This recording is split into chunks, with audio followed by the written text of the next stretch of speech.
네.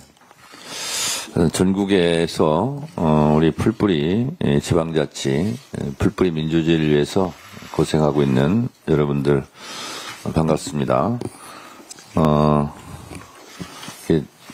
전국에서 오신 분들 뵈니까 내년 지방선거도 잘 될 것 같은 그런 느낌이 듭니다. 여러분 유신헌법에 지방자치제도를 실시한다. 단 조국 통일 이후에 한다. 이런 조항이 있었습니다. 보통 어떤 것을 반대할 때 머리를 써서 반대하는 것이 당신의 뜻엔 동의하나 지금은 때가 아닌 것 같다. 뭐 그렇게 얘기를 하죠. 그러니까 유신 독재 시절에도 지방자치제도는 필요하다는 것은 인정한 것 같습니다. 그런데 안 하고 싶으니까 조국 통일 이후에 한다. 이렇게 했던 것 같습니다. Make hay while the sun shine 이런 용어가 있습니다. 햇볕이 뜰 때 건초를 말려라. 우리 흔히 하는 말은 물 들어왔을 때 노져라. 이런 말이겠죠. 내년 지방선거를 앞두고 지방자치, 지방의회의 발전을 꾀할 수 있는 기회가 왔다. 이렇게 저는 생각을 합니다. 이럴 때 잘해야 되겠다라는 생각이 좀 들고요. 또 이재명 정부 출범 이후에 대통령께서 기초단체라는 말보다는 지방정부로 하자 이런 뜻을 갖고 계신데 매우 정확한 지적이라고 생각을 합니다. 이게 보통 보면 뿌리 없이 줄기 없고 줄기 없이 꽃과 열매가 있을 수 없죠. 민주주의의 기초가 풀뿌리 민주주의라고 한다면 여기 계신 여러분들께서는 대한민국의 민주주의를 튼튼하게 뒷받침하고 있는 밑받침하고 있는 주체들과 같은 그런 역할을 하는 분들이라 생각하고 존경과 감사의 말씀을 드립니다. 그냥 지방이 살아야 나라가 산다 이런 말을 흔히 하는데 이것이 단순한 정치적 수사, 레토릭이 아니라 실제로 우리는 지방 소멸 위기, 인구 위기, 또 복합적인 기후의 위기 이런 위기를 맞고 있습니다. 뭐 30년, 40년 전만 하더라도 그것을 위기라고 말하는 사람은 없었습니다. 그러나 이제 그 위기가 현실이 되었습니다.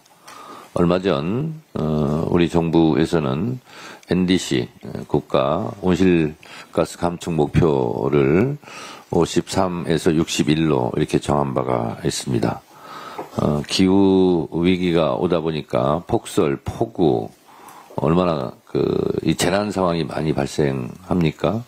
이런 것을 이제 국정과제로 받아 안고 열심히 해야 되는 것처럼 이 지방자치제도 이거를 더 튼튼히 하는 것 이것이 대한민국의 민주주의를 더 강화하는 문제일 뿐만 아니라 실제로 국토의 균형 발전 이런 측면에서 매우 중요한 핵심적 과제가 아닐 수 없습니다. 잘 아시다시피 김대중 노무현 정부가 지방자치제도에 뿌리를 내렸다면 문재인 정부는 국가균형발전이라는 새로운 지평을 열었습니다. 그리고 이재명 정부는 대통령님 자체가 이 지방자치단체장 출신이기 때문에 누구보다도 지방자치, 지방분권 그리고 이 지방정부의 강화에 대해서 많은 애정을 갖고 있습니다. 지방 재정 권한 확대, 공공기관 지방 이전 등 지방 분권 시대를 향해서 이재명 정부 그리고 더불어민주당은 계속 노력하겠다 하는 말씀을 드립니다.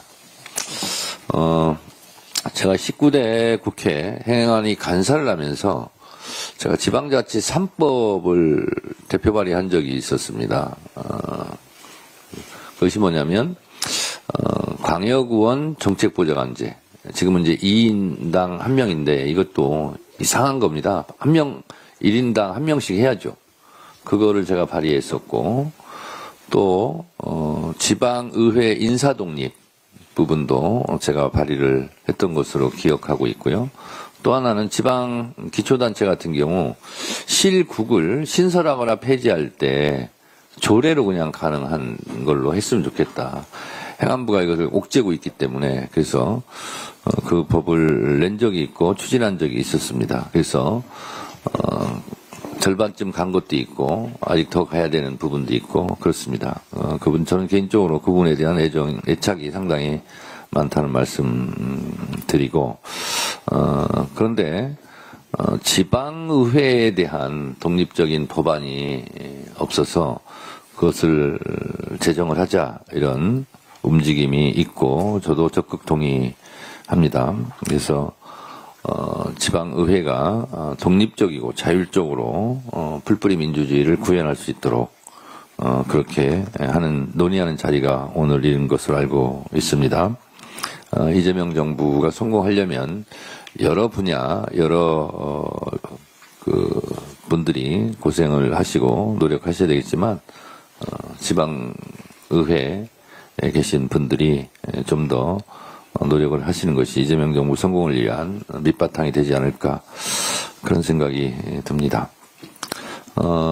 지금 당은 당무위와 중앙위를 거쳐서 당원 주권 시대를 여는 당원 주권 정당으로 가기 위한 당원당규 개정 작업을 시작을 합니다. 그리고 내일 모레 이틀간 당원들에게 의사를 묻는 그런 절차도 지금 진행할 예정입니다. 한 164만 정도 되는 권리당원들에게 1인 1표에 대해서 찬성하시는지 그리고 내년 지방선거 관련해서 1차 예비경선은 권리당원들이 100% 경선에 참여하는 것에 찬성하시는지 그리고 기초의원, 광역의원 비례대표는 지금까지는 상무위원급에서 경선을 했는데 권리당원 100%로 이렇게 기초 비례, 광역 비례 의원을 뽑을 수 있는 그런 획기적인 저는 풀뿌리 민주주의, 직접 민주주의 차원에서 저는 이것이 공천 혁명이라고 저는 생각합니다. 그래서 당원들이 의사를 물어서 그것을 참고해서 중앙위원회에서 잘 결정할 수 있도록 그렇게 당원들의 의사를 충분히 반영하도록 하겠습니다. 요즘요 저한테 개인적으로 문자가 많이 옵니다. 대표님, 제가 출판 기념회 하는데 좀 축사 좀 해주세요. 뭐 이런 게 많이 와서 제가 개별적으로 다 어떻게 일일이 할 수 없어서 이것도 당대표가 좀 서비스 봉사하는 차원에서 나름대로 규칙을 좀 정했습니다. 공평하게 이것도 해야 되겠다. 그래서 내년 지방선거에 나가실 분들이 수천 명이잖아요. 그래서 이걸 일일이 제가 가서 축사를 하거나 축사 동영상을 찍어서 하는 것도 물리적으로 불가능하답니다. 비서실에서 검토를 해봤으니. 그래서 하지 말자는 거예요.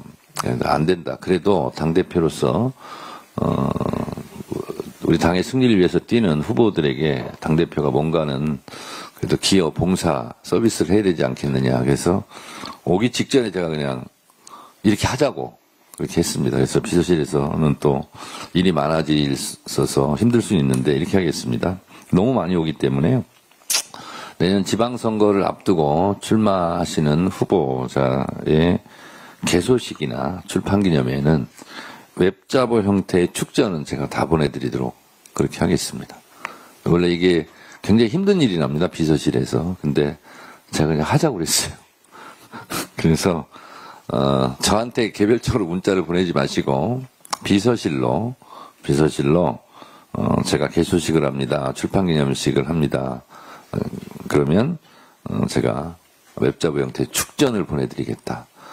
저 이 말 하면서도 지금 당대표 비서실 직원들은 지금 악소리 날 겁니다. 지금 그렇게 하도록 하겠습니다.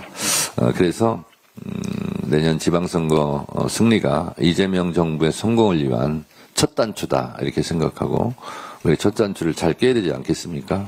그런 면에서 이재명 정부 성공과 지방선거 승리를 위해서 당대표를 비롯해서 여기 계신 사무총장, 전략기획위원장 등 모두 최선의 노력을 다하겠다는 말씀드립니다. 감사합니다.